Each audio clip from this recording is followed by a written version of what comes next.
Hi, I'm Jonathan DeYoe with DeYoe Wealth Management in Berkeley, California. And today we have 5 financial tips for women. The first, and I think the most important of our 5 tips, is educate yourself about personal finance. Take some classes, go to some seminars, learn about budgeting, learn about investing, learn about emergency funds, learn about insurance.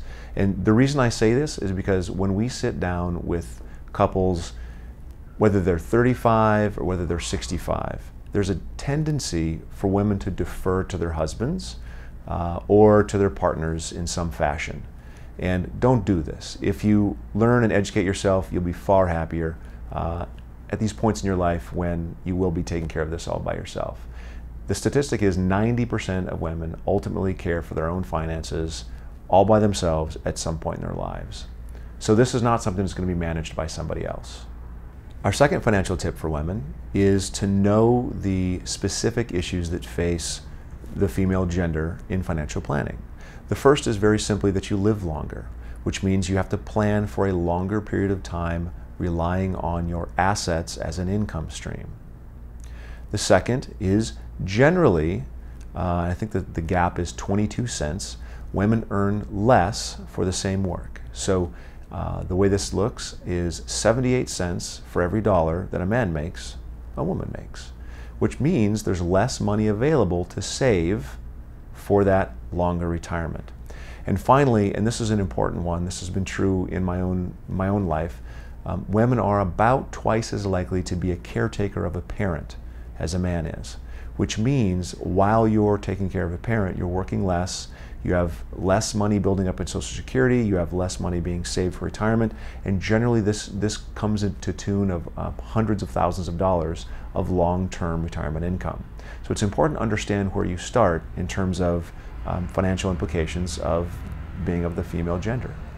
Our third financial tip for women is to go through the financial planning process. It's to remember to pay yourself first. So while you go through the financial planning process, it'll act as a huge part of your financial education. You'll begin to understand the trade-offs that you already make without knowing you're making trade-offs. You'll be able to lay down on paper the 4, 5, 6 items that are the most important to you in your financial future. You'll be able to make sure that you are employing behaviors, saving the right amount, investing the right way, that get you to those end results that you want. The point of the financial planning process, in addition to being an education, is so that you can live your life by design rather than by default. Fourth financial tip for women, and this really goes for both genders, it's very simple. The entire financial planning process hinges on one simple concept, and that is, in all times and in all places, you have to spend less than you make. Finally, even if you're not completely independent, even if you do have a partner, it's so much easier when you have 2 incomes these days. You have to stay involved in the process. You have to understand where investments are. You have to understand the decisions are being made behind the scenes, in front of the scenes, with an advisor. You need to be present for the conversation. And the reason is pretty simple. Men and women approach these things in different ways. Men, and this is the statistics, right? Men generally are more aggressive. They make changes more often. Women are more planning oriented.